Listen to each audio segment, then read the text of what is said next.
स्वागत है आपका। आप देख रहे हैं SBCN टाइम्स और आपके साथ मैं हूं वैशाली व्यास। आइए बुलेटिन में रुक करते हैं हेडलाइंस की ओर। हेडलाइंस के प्रायोजक है ज्ञानोदय मल्टी स्पेशलिटी हॉस्पिटल।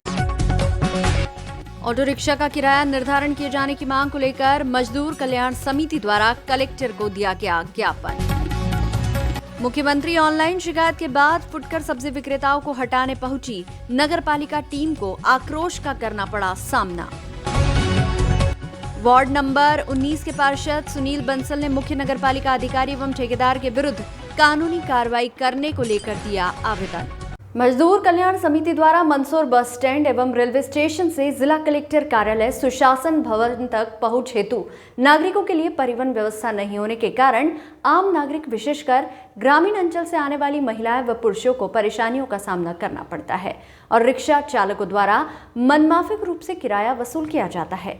इस बात को लेकर मजदूर कल्याण समिति द्वारा सुशासन भवन पहुंचकर कलेक्टर के नाम ज्ञापन सौंपा गया। कलेक्टर कार्यालय आने के लिए लोकल परिवहन ऑटो रिक्शा द्वारा नियम विरुद्ध तरीके से किराया वसूला जाता रहा है। इससे आर्थिक रूप से कमजोर हितग्राही अपनी समस्याओं के निराकरण हेतु कलेक्टर कार्यालय तक नहीं पहुंच पाते हैं। समिति ने ज्ञापन में मांग की है कि शहर के बस स्टैंड और रेलवे स्टेशन से जिला कलेक्टर कार्यालय सुशासन भवन तक पहुंच हेतु निर्धारित किराया तय कर परिवहन सेवा नियमित की जाए एवं नगर सेवा द्वारा विद्यार्थियों को भी शिक्षा के उद्देश्य से विद्यालय आने जाने हेतु विद्यालय पहचान पत्र के आधार पर रियायती दर पर किराया लिए जाने की मांग की गई। ज्ञापन दिया गया, जो टेम्पो चल रहे हैं उनका रेट मतलब जैसा चाहती है महिलाएं वैसा नहीं हो रहा है। मतलब जैसे अगर 100 रुपये है तो 200 रुपये मांग रहे हैं, ऐसा चल रहा है। मतलब जैसा काम होना चाहिए वैसा नहीं हो रहा है। और जैसे मजदूर लोग हैं तो उनके पास इतना रहता नहीं है पेमेंट के वो उनको सही समय पे दे सके। इसके लिए हमने ज्ञापन दिया है। आपका नाम? हंसा बोरान। आज हमने माननीय कलेक्टर साहब को एक समिति के समस्त पदाधिकारियों के साथ एक मांग पत्र के लेकर ज्ञापन दिया है कि सुशासन भवन तक परिवहन सेवा जो नगर सेवा जो टेम्पो चल रहे वो चालू करने के संबंध में माननीय कलेक्टर साहब को हमने ज्ञापन दिया है। क्योंकि हमें लगातार देखने में आ रहा है कि वृद्ध लोग विशेषकर महिलाएं वहाँ पहुँचने तक लगभग 1 किलोमीटर का समथिंग का वहाँ रोड है जो कि वहाँ पैदल जाते हैं और काफ़ी समस्या लेके जाते हैं। पहले निराश लोग होके जाते हैं तो वहाँ तक परिवहन सेवा न होने से उनको काफ़ी दिक्कत का सामना करना पड़ रहा है। हमने माननीय कलेक्टर साहब को ज्ञापन देके का मांग की गई है कि वहाँ तक परिवहन सेवा चालू की जाए और निर्धारित दरों पर। क्योंकि ये हमने ये भी देखा जा रहा है निजी टेम्पो जो जा रहे हैं मनमाने रेट ले रहे हैं, उससे काफ़ी परेशानी हो रही है। क्योंकि सुशासन भवन तक लोग समस्या लेकर जाते हैं, अब वो रास्ते में परेशान हो जाते हैं कि टेम्पो न मिलने से उनको काफ़ी दिक्कत का सामना करना पड़ता है। तो हमने मांग रखी है। आज देखने में आता है कि वहाँ तो चले तो जाते हैं, कभी एक कागज़ भी चूक हो जाती है या फोटो कापी की ज़रूरत पड़ती है तो काफ़ी परेशानी होती है, वहाँ फोटो कापी भी नहीं। जी सर, ये आपका वास्तव में सही कहना है। इसके लिए भी हम माननीय कलेक्टर साहब को एक बार कहेंगे कि वास्तव में वहाँ फोटो कॉपी की दुकान नहीं है। एक कागज़ अगर कमी पड़ जाती है तो काफ़ी दूर जाना पड़ता है। पहले कैंटीन चल रही थी वहाँ पे, उसमें एक फोटो कॉपी की दुकान थी, परंतु अब क्यों बंद हो गई, क्या कारण रहा, इसके लिए भी हम एक बार कलेक्टर साहब से मांग करेंगे। करण परिहार, मजदूर कल्याण समिति। पुरानी कृषि उपज मंडी गोल चौराहे पर प्रशासन द्वारा गोडाउन दुकानें बनाकर नीलाम किए गए थे। व्यापारी ने लाखों रुपए लगाकर दुकानें व गोडाउन खरीदे थे ताकि वे सुगमता के साथ अपना व्यापार व्यवसाय कर सके। लेकिन गोल चौराहे की सड़क पर लगने वाली सब्जी मंडी को भी इसी परिसर में शेड के नीचे बैठाया गया था। लेकिन फुटकर सब्जी विक्रेताओं द्वारा कुछ दिन शेड में बैठने के बाद फिर से मंडी प्रांगण के मेन रोड पर बैठना प्रारंभ कर देने से दुकानदारों एवं गोदाम व्यापारियों की गाड़ियां भी नहीं निकल पाने से उनका व्यापार चौपट हो रहा था। व्यापारियों द्वारा मुख्यमंत्री ऑनलाइन शिकायत करने के बाद आज नगर पालिका की टीम फुटकर सब्जी विक्रेताओं को रोड से हटाने पहुंची तो नगर पालिका के कर्मचारियों को फुटकर सब्जी विक्रेताओं के आक्रोश का सामना करना पड़ा। लेकिन मुख्यमंत्री ऑनलाइन शिकायत होने पर उन्हें बलपूर्वक हटाया गया। अब देखना है कि ये व्यवस्था कितने दिनों तक रह पाती है। मैं अभिषेक पारदार नाम है मेरा। ये कृषि मंडी में जो नीलाम हुई थी यहाँ पर हम लोगों ने सभी व्यापारियों ने दुकान ली थी। जब ये दुकानें ली गई थी तो यहाँ पर ये जो अभी सब्जी मंडी के जो ठेला व्यापारी है ठेला लगा रहे हैं, कुछ नीचे बैठ के जो यहाँ व्यापार कर रहे हैं, ये उस समय कुछ नहीं था। सभी लोगों ने दुकानें ली। बाद में कलेक्टर महोदय ने इनको साइड में शेड जो लगा हुआ है, शेड के अंदर आवंटित करके नगरपालिका के माध्यम से इनको दुकानें दी गई थी। तब ये लोग भी सहमत थे शेड में बैठने के लिए। ये 5-7 दिन तो शेड में बैठे। शेड में बैठने के बाद इन्होंने धीरे धीरे अपने थैले शेड से बाहर करना चालू कर दिए। और आज आप देख रहे हैं जिस प्रकार से कि बीच रोड में बैठते हैं, आवागमन पूरा रुक चुका है। अंदर के जो गोदाम व्यापारी है, जो ट्रांसपोर्ट वाले हैं, पीछे के जो व्यापारी है, सभी का आवागमन रुका हुआ है। हम लोगों की स्थिति हो चुकी कि हमारा धंधा चौपट हो चुका है। इस विषय में हमने कई बार कलेक्टर साहब से भी निवेदन किया, जनप्रतिनिधियों से भी करा, नगर पालिका माध्यम से भी हम लोगों ने कंप्लेन करी कि साहब ये जो रास्ता है ये खुलवाया जाए। इन्हें व्यापार करना, हमें किसी के व्यापार से कोई तकलीफ नहीं। हम भी चाहते हैं ये इनके 2 रुपये कमाएं, पर हम ये चाहते हैं कि जिस जगह इनको निर्धारित किया गया है वहाँ बैठे अच्छे से व्यापार करें, इनका भी और हमारा व्यापार भी सुचारू रूप से चलता रहे। पर आज स्थिति ये हो चुकी है कि इन लोगों के यहाँ बीच में बैठने से हमारा व्यापार भी पूरा बिगड़ चुका है। तो हम नगर पालिका और प्रशासन से यही, इसी माध्यम से हम लोग यही मांग करते हैं कि इन्हें इनके यथावत स्थान में बिठाया जाए ताकि किसी को कोई तकलीफ ना हो। आपने सीएम हेल्पलाइन भी करी साहब, क्या करें, क्योंकि सब तरह से हम लोगों ने कर चुके थे और हमारा कहना है कि हमारा आवागमन न रुके। कोई तकलीफ नहीं, सभी व्यापार करने बैठे हैं, ये भी 2 रुपये कमा रहे हैं, हमें उनके इससे कोई तकलीफ नहीं। बस ये है कि ये इनके यथावत स्थान पर बैठे और रास्ता खुला रखे, रास्ता ब्लॉक न करें। आपका शुभ नाम? अभिषेक पाड़दा। शिकायत थी तो आप आए? यहाँ पर व्यापारियों द्वारा सीएम हेल्पलाइन लगाई गई है कि इन सब्जी विक्रेताओं द्वारा हमारा रास्ता रोक दिया जाता है तथा ट्रक अंदर नहीं आने देते हैं। हमने लाखों रुपए के गोदाम लिए रखे हैं। इस पर आज नगर पालिका अमला यहाँ आया है और इन्हें समझाई दे रहा है कि आप इस प्रकार से रास्ता नहीं रोकें और आपको जो भी निर्धारित स्थान दिया गया है उस पर बैठकर व्यापार करें। कार्रवाई नहीं हुई है, सिर्फ समझाइश दी गई है। हाँ, ये कृषि मंडी गोलचौराहा। आपका नाम? राजेश दावड़ा। वार्ड नंबर 19 के पार्षद सुनील बंसल द्वारा शहर थाने में आवेदन देकर मुख्य नगर पालिका अधिकारी एवं ठेकेदार के विरुद्ध आपराधिक प्रकरण दर्ज करने को लेकर आवेदन दिया गया।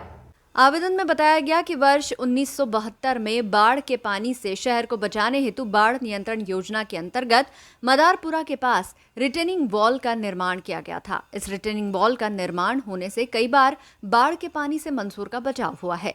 अतिवर्षा होने की स्थिति में बाढ़ का पानी शहर में नहीं घुसा और आमजन को बारिश में नुकसान नहीं झेलना पड़ा। विगत कुछ दिनों पूर्व नगर पालिका परिषद मंदसौर ने कुछ तथाकथित लोगों के हित को देखते हुए मोहल्ला क्लीनिंग बनाने के नाम पर पूरे बांध को खोद दिया है, जिस कारण अतिवर्षा होने की स्थिति में बाढ़ का पानी जनकपुरा सहित आसपास के क्षेत्रों में प्रवेश कर जाएगा तथा निचली बस्तियों में जल भराव की स्थिति निर्मित होगी और इन क्षेत्रों के नागरिकों को भारी नुकसान उठाना पड़ेगा। धूलकोट को खोदकर लोक संपत्ति की क्षति कारित की गई है। ज्ञात हुआ है कि उक्त धूलकोट बांध को खोदने हेतु नगर पालिका द्वारा जल संसाधन विभाग की अनुमति भी नहीं ली गई है तथा न ही नगर पालिका परिषद की PIC की मीटिंग में इस बाबत कोई प्रस्ताव पारित हुआ है और न ही कोई नगर पालिका के सक्षम अधिकारी की अनुमति के उक्त बांध को खोदा गया। इस मामले में नगर पालिका के CMO सुधीर कुमार सिंह, संबंधित ठेकेदार सहित नगर पालिका के जवाबदार जनप्रतिनिधि व अधिकारियों की भूमिका संदिग्ध प्रतीत हो रही है। जनहित के इस मामले में जांच करवाकर संबंधित के विरुद्ध IPC की धारा 288, 336, 337, 427, 431, 432 व 34 के अंतर्गत में प्रकरण दर्ज करने की मांग की है। आवेदन दिया, किसके खिलाफ दिया और क्या मांग दिया? ये मामला बहुत दिनों से चल रहा है और वार्ड नंबर 19 की सीमा क्षेत्र में एक धूलकोट बांध था। उस धूलकोट बांध को नगर पालिका परिषद ने बिना किसी अनुमति के, बिना किसी सक्षम जानकारी के, न वार्ड पार्षद की सहमति से उस धूलकोट को बांध दिया, जबकि 2008-9 में यह धूलकोट बांध मंदसौर में पानी नहीं घुसे इसके लिए बना था। उसके नॉर्म्स में स्पष्ट लिखा है कि अगर इसको कुछ भी करा छेड़ा करी तो ये इधर का जो क्षेत्र है वो पूरा शहर डूब सकता है। जबकि पूरी फाइल ये जल संसाधन विभाग ने इसको बनाया था। 2011 में फाइल मूलतः नगर पालिका को प्रेषित हो चुकी थी। उसके बाद भी अज्ञान CMO उन्होंने इस धूलकोट बांध को तोड़ा है और वहाँ पर एक कोई संजीवनी हॉस्पिटल बनाने की उन्होंने परियोजना बनाई है, जबकि डूब क्षेत्र में किसी भी प्रकार का निर्माण प्रतिबंधित है। उस फाइल के अंदर स्पष्ट रूप से लिखा हुआ है। इस प्रकार का कृत्य करने पर मैंने माननीय सुधीर कुमार सिंह, जो नगर पालिका CMO है, ठेकेदार, नगर पालिका में जो जनप्रतिनिधि है भारतीय जनता पार्टी के बैठे हुए हैं वो, और संबंधित अधिकारियों के खिलाफ एक आवेदन यहाँ पर मैंने दिया है। पूर्व में भी माननीय नगर पालिका CMO को सारे प्रतिनिधियों को बताया था कि इस प्रकार की जो आपने घटना करी है इसे ठीक किया जाए ताकि भविष्य में हमारा क्षेत्र डूबे नहीं। इस संबंध में कांग्रेस ने भी एक ज्ञापन दिया था, पर मुझे लगता है कि यहाँ पर जितने आला अधिकारी है सारे कानों में तेल डाल के बैठे हैं और मैंने अभी आवेदन दिया है और मैं सीधा यहाँ से कोर्ट जा रहा हूँ और इस पर स्टे की कार्रवाई के लिए और दोषियों के खिलाफ, क्योंकि सरकारी संपत्ति को बिना परिषद की मीटिंग के, बिना पीआईसी की मीटिंग के या सक्षम कलेक्टर जैसे अधिकारी की अनुशंसा के बिना उसको तोड़ा है, तो निश्चित रूप से ऐसे अधिकारियों को सज़ा मिलनी चाहिए और इसीलिए मैंने ये ज्ञापन दिया। और आप मीडिया के माध्यम से मंदसौर की जनता को बताना चाहूँगा कि आप जागो, नहीं तो ये अधिकारी जो आए, ये अधिकारी आज आया है कल चला जाएगा और उसकी खामियाजा मंदसौर की जनता को भुगतना पड़ेगा। मैं इस विषय में माननीय वर्तमान विधायक श्री यशपाल जी सिसोदिया का भी धन्यवाद अर्जित करना चाहूँगा। इस विषय में उन्होंने माननीय सीएमओ को भी फ़ोन बुलाकर कहा कि आपने जो कृत्य किया ठीक नहीं है, इसे आप देखें, पर सीएमओ के कान पर जू नहीं होगी। और मैं विधायक जी से फिर मांग करूँगा कि आप इस विषय को यहाँ पर उठाएं और आप जो है विधानसभा पटल पर भी इसको उठाकर ऐसे लोगों के खिलाफ कार्रवाई की मांग करें। धन्यवाद। विश्वकर्मा समाज के जय कुमार विश्वकर्मा एवं आशीष विश्वकर्मा के खिलाफ विधायक प्रतिनिधि भूपेंद्र सोनी द्वारा घटना की झूठी रिपोर्ट कराकर दोनों पर प्रकरण दर्ज कराया। इसके विरोध में आज विश्वकर्मा समाज के पदाधिकारियों ने गलत कार्रवाई को समाप्त करने एवं घटना के दौरान दिए गए वीडियो की जांच कर दोषियों के विरुद्ध कार्रवाई किए जाने की मांग को लेकर एक ज्ञापन मंदसौर के अतिरिक्त कलेक्टर को सौंपा। ज्ञापन में कहा गया कि घटना के समय जय कुमार और आशीष विश्वकर्मा ने कोई अभद्रता नहीं की, लेकिन फिर भी भूपेंद्र सोनी द्वारा झूठा मामला दर्ज कराया गया, उसकी जांच कराई जावे एवं घटना स्थल पर लिए गए वीडियो में दिख रहा है कि बार बार विधायक अभद्र भाषा का प्रयोग कर रहे हैं और बंदूक से गोली मारने की धमकी दे रहे हैं और उनके साथ ही उनका साथ दे रहे हैं। उन सभी के विरुद्ध कार्रवाई की जाए। भूपेंद्र सोनी द्वारा जय कुमार आशीष कुमार पर अपराध क्रमांक 383/2023 पंजीबद्ध किया गया है। उसकी जांच कराकर खात्मा किए जाने की मांग की गई। प्रशासन द्वारा वरिष्ठ अधिकारियों से जांच कराकर उचित कार्रवाई की जावे, नहीं तो 15 दिवस के बाद बड़ा आंदोलन किया जाएगा, जिसकी संपूर्ण जिम्मेदारी शासन प्रशासन की होगी। क्या कहेंगे, आज आप ज्ञापन देने आए? ये जो विषय सुंदरलाल जी विश्वकर्मा दमोह जिला विदेशा के अध्यक्ष, इन्होंने रामीबाई विधायक द्वारा धमकाया गया है और जान से मारने की धमकी दी गई है। आज समाजजन मिले, जो आज समाजजन सभी कलेक्टर साहब को आवेदन दिया है और यही कार्यालय यहीं से बोल रहे थे हम। क्या मांग कर रहे हो? मांग ये इनकी कठोर कार्रवाई की जाए रामीबाई के ऊपर। क्या नाम है आपका? मांगीलाल विश्वकर्मा। शर्मा। किन मांगों को लेकर आपने ज्ञापन? विश्वकर्मा समाज महापंचायत जिला अध्यक्ष मंदसौर, मध्य प्रदेश महापंचायत के तत्वाधान के अनुसार दमोह जिले के अंदर सुंदरलाल जी विश्वकर्मा दमोह जिला विदेशा के अध्यक्ष नगराध्यक्ष हैं, उनको रामीबाई विधायक के द्वारा जान से मारने की धमकी दी गई। उनके परिवारजनों को परेशान किया जा रहा है। ऐसी स्थिति में एक व्यक्ति या अध्यक्ष का अपमान ही है, पूरा विश्वकर्मा समाज का अपमान है और उनके ऊपर जो कुछ प्रकरण बनाए गए हैं शासन की ओर से वो कम है। उसके अंदर 353 की धारा और जोड़ी जाए और ऐसे जो आपराधिक प्रवृत्ति के जो लोग हैं जनप्रतिनिधि, उनके ऊपर सख्त से सख्त कार्रवाई की जाना चाहिए।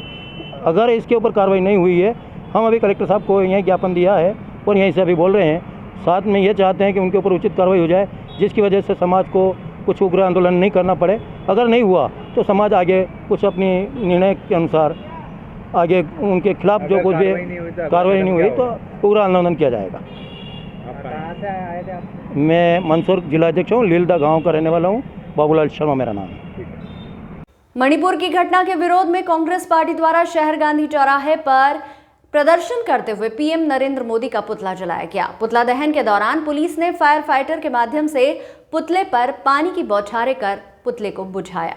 कांग्रेस नेता ने मीडिया से कहा कि जहां जहां भाजपा की सरकार है, उन प्रदेशों में महिलाओं व बच्चियों का शोषण एवं वंचितों पर अत्याचार किया जाता रहा है।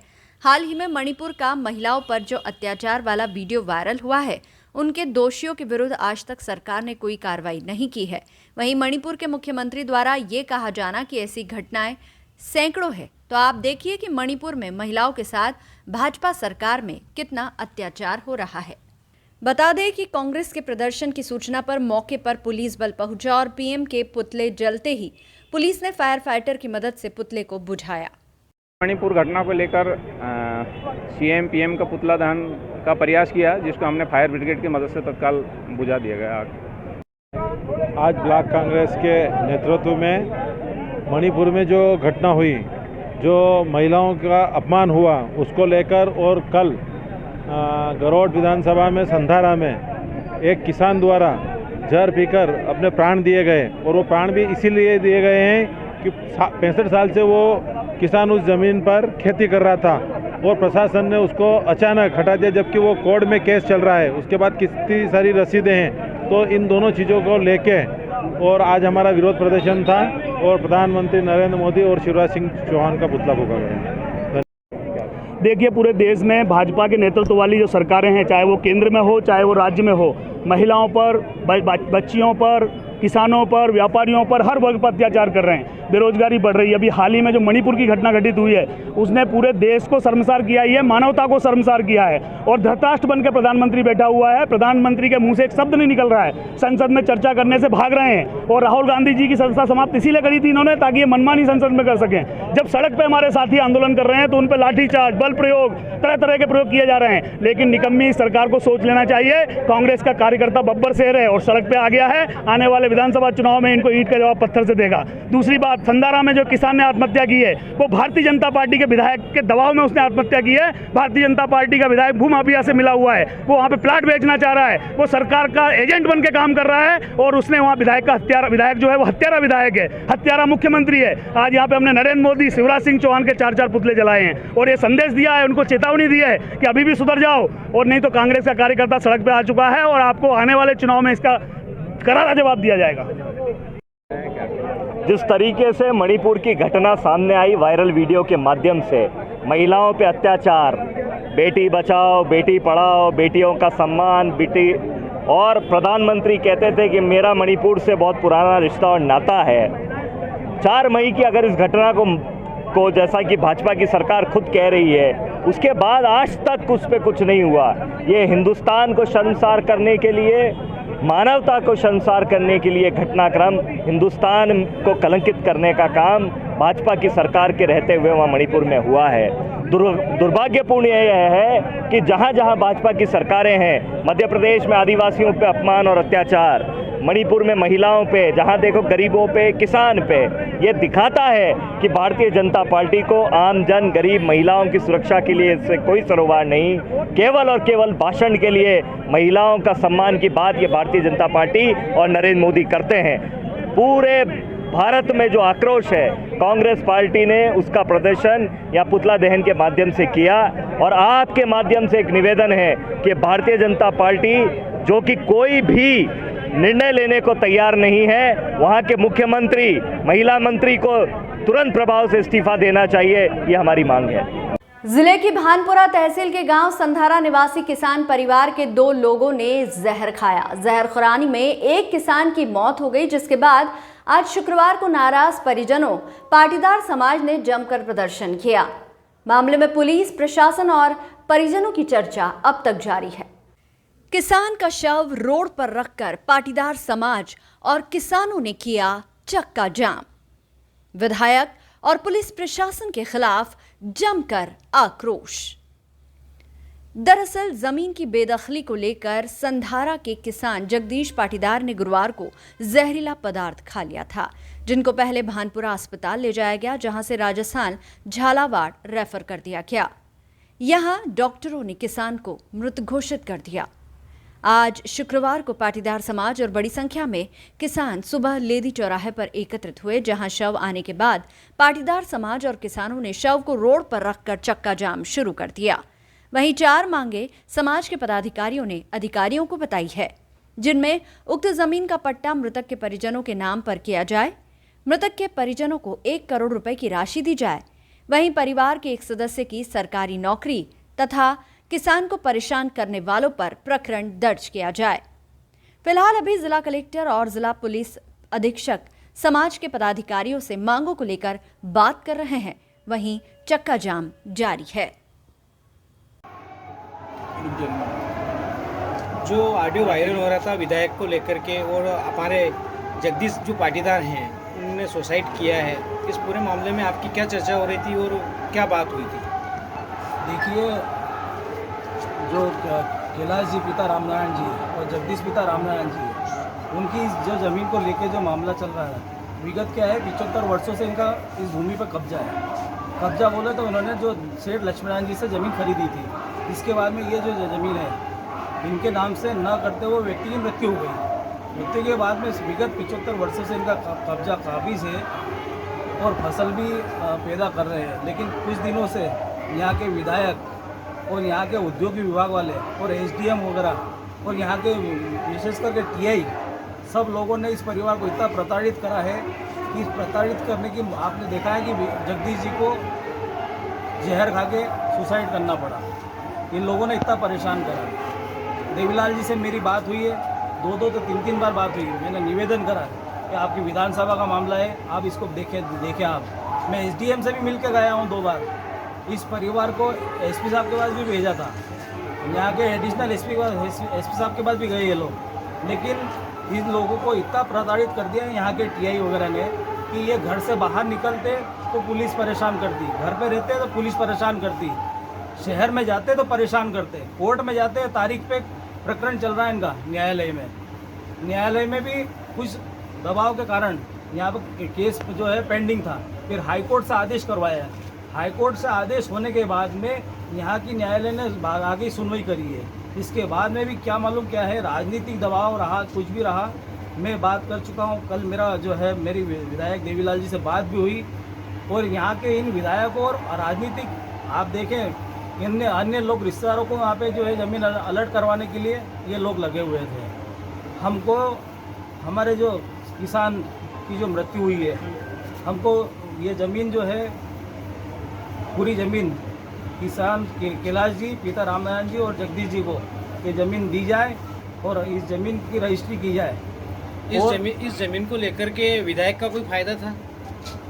अब ये आप निकालें, आप क्या ये तो आप लोग निकालें, इसे पूरी जांच बिठाएं, इसके ऊपर मालूम पड़ जाएगा कि क्या है। अच्छा, किसान के लिए क्या कम्युनिटी क्या मांग कर रही है? किसान जो पीड़ित परिवार है उसके लिए क्या रहेगा?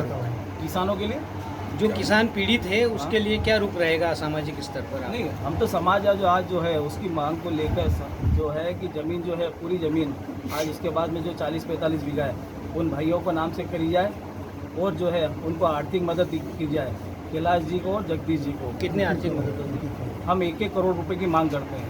1 करोड़ रुपए से हम कम नहीं मांग कर रहे हैं। और जिनके बाद में जिन्होंने प्रताड़ित करा है, जिन अधिकारियों ने, उनके ऊपर जो है 302 के मुकदमे कायम किए जाए और एक व्यक्ति को जो शासकीय नौकरी दी जाए।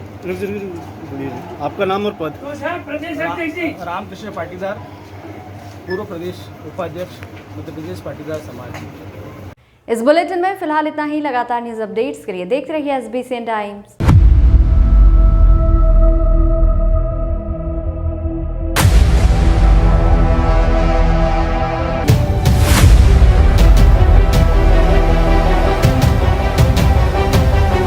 बच्चों के समर वेकेशन को और भी खास बनाने के लिए हमारे पास है खुश खबर। पीपलिया क्षेत्र स्थित कबीर इंटरनेशनल स्कूल 1 जून 2023 से 15 जून 2023 तक पुनः समर कैंप का आयोजन कर रहा है।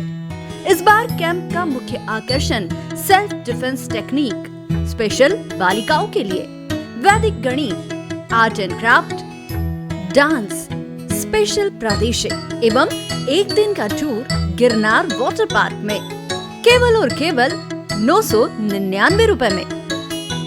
पीपलिया, नारायणगढ़ और बूढ़ा से वाहन सुविधा उपलब्ध, इसलिए आज ही रजिस्ट्रेशन करवाएं। रजिस्ट्रेशन के लिए संपर्क करें 7049166114, 7049166115।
Gyanodaya the gateway of success Gyanodaya शिक्षण समिति द्वारा संचालित ज्ञानोदय ग्रुप ऑफ इंस्टीट्यूट एवं बाल कवि वैरागी महाविद्यालय में क्वालिटी एजुकेशन के साथ हायर एजुकेशन के लिए मालवा क्षेत्र में एक महत्वपूर्ण संस्थान बन चुका है, जिसमें हर साल हजारों युवाओं का भविष्य निर्माण हो रहा है। ज्ञानोदय संस्थान में आप पाएंगे 22 एकड़ में 7 विशाल campus with more than 3 lakh square feet modern construction, well equipped nursing, science, polytechnic, pharmacy and computer labs with more than 500 computers, 35,000 books with digital library, 100% results with 18 university topper, highly qualified teaching staff, 100% placement with highest package of 10 lakh in Byju's and 4.2 lakh in Wipro. Till now 1000 plus placements. Scholarship to SC, ST, OBC and general category merit holder students. All educational, cultural, social and sports activities. Bus facilities from Neemuch, Jawat and Manasa. Courses offered MBA, BBA, BCom Computers, BCom Honors, BCom Plain, MCA, MSc Computer Science, BCA, BSc Computer Science, PGDCA, DCA, MSc Biotech, MSc Chemistry, BSc Biotech, BSc Agriculture, BSc Plain, Nursing, BSc Nursing, General Nursing, Post Basic Nursing, B.Ed, BSc B.Ed, BA, B.Ed, D.Ed, MSW, Polytechnic branches, Electrical, Civil, Mechanical, ITI branches, Electrician, Fitter, COPA, B Pharma and D Pharma. You can also download our admission form www.gyanodayanmh.com. बेहतर शिक्षा, अच्छी नौकरी और सफल भविष्य के लिए join करें ज्ञानोदय। We deliver success.